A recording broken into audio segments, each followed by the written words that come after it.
Hello students, તો તમારો આજનો ટોપિક છે કે ડાયપોલને સમાન વિદ્યુત ક્ષેત્રની અંદર જ્યારે મૂકવામાં આવે તો ડાયપોલ પર લાગતું ટોર્કનું સૂત્ર મેળવવાનું છે.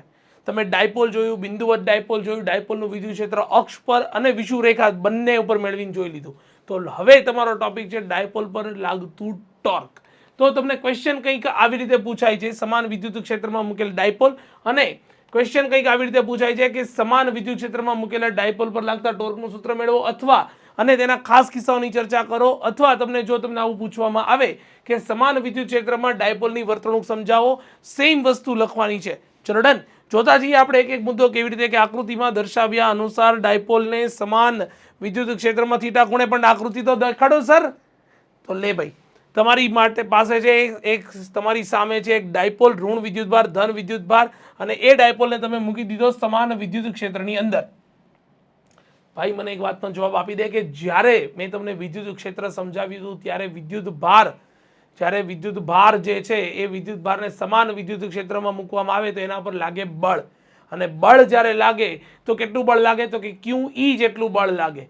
બરાબર. તો ઓબ્વિયસ છે કે આ ડાયપોલ પણ બે વિદ્યુત ભારોની બનેલી રચના છે, તો એના પર પણ બળ લાગશે. કેટલું બળ લાગશે? Let's see. -Q વિદ્યુત ભાર ઉપર નીચેની બાજુએ, +Q વિદ્યુત ભાર ઉપર ઉપરની બાજુએ. અને આપણે જાણીએ છીએ કે બંને ડાયપોલ, મતલબ કે ડાયપોલના બે વિદ્યુત ભારો વચ્ચેનું અંતર 2a, અને ડાયપોલ મોમેન્ટ જે છે એ ઋણથી ધન તરફની દિશામાં હશે. ચલો ક્લિયર છે? આટલી વસ્તુ ખબર પડે, આટલી વસ્તુ સમજાય તો મને એક વાતનો ભાઈ તું સિમ્પલ જવાબ આપી દે કે તને અહીંયા ડાયપોલ જે છે એ ડાયપોલની ડાયપોલ મોમેન્ટ એ વિદ્યુત ક્ષેત્રની સાથે અહીંયા થીટા ખૂણો બનેલો છે એ ખબર પડે, એ દેખાય છે. અને જો તને એટલી વસ્તુ ખબર પડે તો જે તમારો ઉપરનો ઘટક આવશે, બરાબર, એ તમારો ઉપરનો ઘટક આવશે, ઉપરની બાજુનો જે આ ઘટક આવશે, આ ઘટકની ચર્ચા કરું છું, બરાબર. આ ઘટક તમારો બની જશે 2a cos થીટા બની જશે, અને તમારો જે નીચેની બાજુનો એટલે કે આ ઘટક આવશે, આ ઘટક તમારી પાસે બની જશે 2a sin થીટા બની જશે. અને ભાઈ હું તને એક વસ્તુ સમજાવી દઉં કે અહીંયા એક વસ્તુ એ ખૂબ જ અગત્યની યાદ રાખી લેજે કે આ જે 2a sin થીટા વાળો ઘટક છે ને, આ તમારા માટે સૌથી ઇમ્પોર્ટન્ટ ઘટક છે, કારણ કે આ જે છે એ તમારી પાસે છે લંબ અંતર છે. લંબ અંતર છે, બંને બળો વચ્ચેનું લંબ અંતર છે. ઉપરની બાજુએ લાગતું QE અને નીચેની બાજુએ લાગતું -QE વચ્ચેનું લંબ અંતર છે. ઘણાને હજી લાઈટ નથી થઈ કે સર લંબ અંતર ઉપર આટલું બધું કેમ ફોકસ કરે છે. ભાઈ તારે અહીંયા કોનું સૂત્ર તારવવાનું છે? ટોર્કનું સૂત્ર તારવવાનું છે. અને ટોર્કનું વ્યાખ્યા શું છે? Torque tau = R cross F એવી વ્યાખ્યા છે. F તો બંનેમાંથી કોઈ એક બળ લઈ લેશું, QE લઈ લેશું, પણ અહીંયા R શું છે? R જે છે ને એ જ તમારું આ લંબ અંતર છે. આ જ તમારી પાસે અહીંયા R છે, તો R ની જગ્યાએ આપણે લખશું 2a sin થીટા. ખબર પડે છે કે શું કામ આપણે અહીંયા લંબ અંતર ઉપર આટલું કોન્સન્ટ્રેશનથી આપણે એનું સ્ટડી કરી રહ્યા છીએ. ચલો ડન. આટલી વસ્તુ ખબર પડી, આટલી વસ્તુ તમારા મગજમાં ઉતરી કે ના ઉતરી? બરાબર. અહીંયા બંને અંતરો તમારી સામે છે, 2a cos થીટા પણ છે, 2a sin થીટા પણ છે, પણ sin થીટા વાળો ઘટક જ આપણે ધ્યાન ઉપર લેશું, because we need only and only લંબ અંતર ફોર અ ટોર્ક. ચલો ડન. ખબર પડી? આટલી વસ્તુ સમજાણી. લેટ્સ સી, આગળ વધી જઈએ. ચલો, તો તમને એવું પૂછવામાં આવ્યું છે, અરે હા, બાહ્ય વિદ્યુત ક્ષેત્રની અંદર તમે જ્યારે ડાયપોલને મૂકો છો તો +Q વિદ્યુતભાર ઉપર લાગતું બળ જે છે એ +Q વિદ્યુતભાર ઉપર લાગતું બળ F = QE, અને -Q વિદ્યુતભાર ઉપર લાગતું બળ F = -QE થાય. બરાબર. હવે ઓબ્વિયસ છે કે આ બંને વિદ્યુતભારોના મૂલ્ય સમાન હોવાને કારણે બંને વિદ્યુતભારોનું બળ જે છે એ સમાન છે અને વિરુદ્ધ દિશામાં છે, તો પરિણામી બાહ્ય બળ શું થઈ જશે? શૂન્ય. પરિણામી બાહ્ય બળ કેવું થઈ જશે? શૂન્ય થઈ જશે ભાઈ. બરાબર. હવે જો પરિણામી બાહ્ય બળ શૂન્ય થાય છે, સમજો, પરિણામી બાહ્ય બળ શૂન્ય થાય છે, પણ અહીંયા ટોર્ક શૂન્ય થતું નથી. કેમ? એનું રીઝન કંઈક આવું છે કે જ્યારે તમે ડાયપોલને જ્યારે સમાન વિદ્યુત ક્ષેત્રમાં મૂકો છો તો આ બંને બળની કાર્યરેખા એટલે +Q ઉપર જે ઉપરની બાજુએ Q × E હતી અને ઋણ વિદ્યુતભારની નીચેની બાજુએ -Q × E હતી. આ બંનેની કાર્યરેખાઓ અલગ અલગ છે, બંને એકબીજા ઉપર સંપાત નથી થતી, તો બળ યુગ્મની રચના કરે છે, જેના લીધે ડાયપોલ પર શું લાગશે? તો કે ટોર્ક લાગશે. ચલો ડન. આટલી વસ્તુ ખબર પડી, આટલી વસ્તુ સમજાણી, જેના ઉપર ડાયપોલને ઉપર શું લાગશે? ટોર્ક લાગશે. અને આ ટોર્કનું મૂલ્ય જે છે બંનેમાંથી એક બળનું મૂલ્ય અને બંને બળ વચ્ચેનું શું અહીંયા કીધું મેં? શું કીધું? લંબ અંતર. ખબર પડી ભાઈ?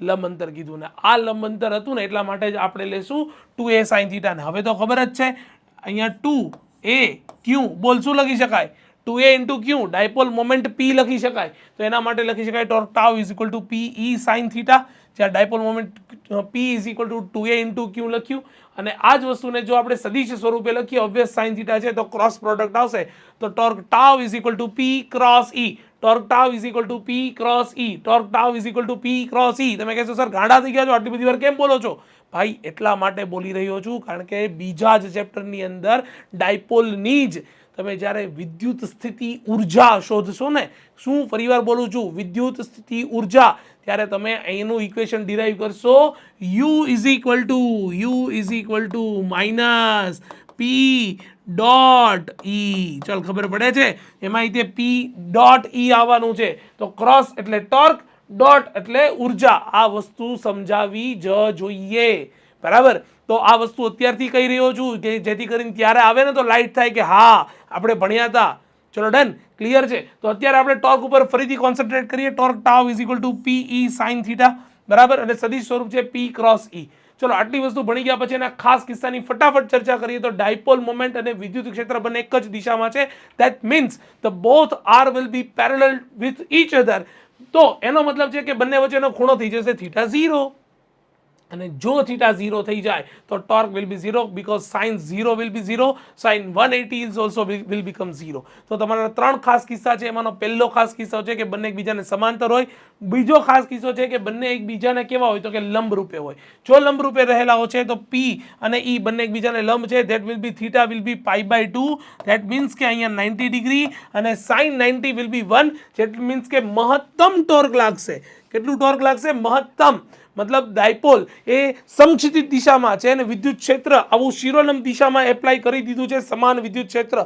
તો એ ડાયપોલ ઉપર એ મહત્તમ ટોર્ક લગાડશે ચલો clear and the last but the not least that is the કે વિદ્યુત ડાયપોલ મોમેન્ટ અને વિદ્યુત ક્ષેત્ર એકબીજાને પ્રતિ સમાંતર છે મતલબ ડાયપોલ મોમેન્ટ p અને વિદ્યુત ક્ષેત્ર e વચ્ચેનો ખૂણો પાઈ એટલે કે 180 ડિગ્રી બનશે જો 180 ડિગ્રી બને તો અગેન એ કિસ્સાની અંદર ટોર્ક લાગશે નહીં ચલો ક્લિયર છે તો બે કિસ્સામાં ટોર્ક નહીં લાગે સમાંતર અને પ્રતિ સમાંતર એક જ કિસ્સામાં મહત્તમ ટોર્ક લાગશે કે જ્યારે ડાયપોલ જે છે એ વિદ્યુત ક્ષેત્રને કેવો હશે લંબ રૂપે હશે ક્લિયર છે આટલી વસ્તુ ખબર પડી આટલી વસ્તુ સમજાઈ ગઈ જો આટલી વસ્તુ ખબર પડી ગઈ હોય તો એક વસ્તુ સમજો કે હવે સમાન વિદ્યુત ક્ષેત્રને બદલે જો હું આ જ ડાયપોલને બે સમાન વિદ્યુત ભારોથી બનતી રચના જે છે એક ધન ને એક ઋણથી બનતી રચના એટલે કે ડાયપોલને હું અસમાન વિદ્યુત ક્ષેત્રની અંદર મૂકી દઉં તો શું થાય કારણ કે અહીંયા તો કેવું હતું સમાન વિદ્યુત ક્ષેત્ર હતું એટલે બળ પણ સમાન લાગ્યું હતું સમજો પ્લસ QE માઇનસ QE બળ સમાન એટલે માત્ર ને માત્ર શું લાગ્યું તો કે માત્ર ને માત્ર ટોર્ક લાગ્યું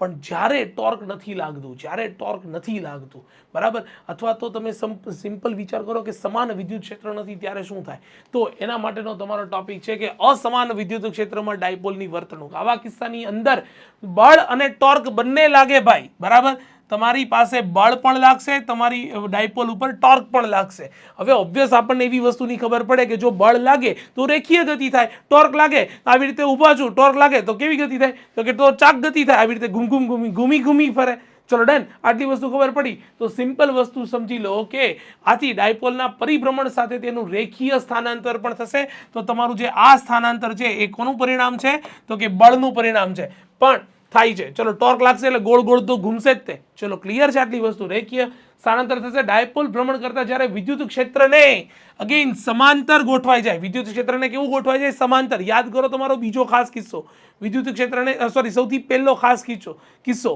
બરાબર સમાંતર ગોઠવાઈ જાય તો તેનું ભ્રમણ અટકી જશે ને અટકી જાય એનો મતલબ કે એના પર ટોર્ક લાગે નહીં નેવર ચલો આટલી વસ્તુ ખબર પડી પણ રેખીય ગતિ ચાલુ રાખશે ચલો ક્લિયર છે આટલી વસ્તુ ખબર પડી આટલી વસ્તુ સમજાણી તો બહુ સિમ્પલ છે સમાન વિદ્યુત ક્ષેત્રમાં માત્ર ટોર્ક અસમાન વિદ્યુત ક્ષેત્રમાં બળ અને ટોર્ક બંને બળ લાગે તો રેખીય સ્થાનાંતર ટોર્ક લાગે તો ચાક ગતિ તો થાય જ છે ક્યાં સુધી ચાક ગતિ થશે જ્યાં સુધી ડાયપોલ ક્ષેત્રને સમાંતર ગોઠવાય નહીં જાય ક્ષેત્રને સમાંતર ગોઠવાયા પછી પણ એના પર રેખીય ગતિ તો ચાલુ જ રહેશે કારણ કે અસમાન વિદ્યુત ક્ષેત્ર છે તો આટલી વસ્તુ તમારા આ ટોપિકની અંદર ભણવાની હતી ગાઈસ ચલો ડન તો સ્ટે ટ્યુન ભણતા રહો વિડીયો વારંવાર જોતા રહો બરાબર જ્યાં સુધી ના સમજાય ત્યાં સુધી જુઓ બરાબર thank you so much guys, thank you so much.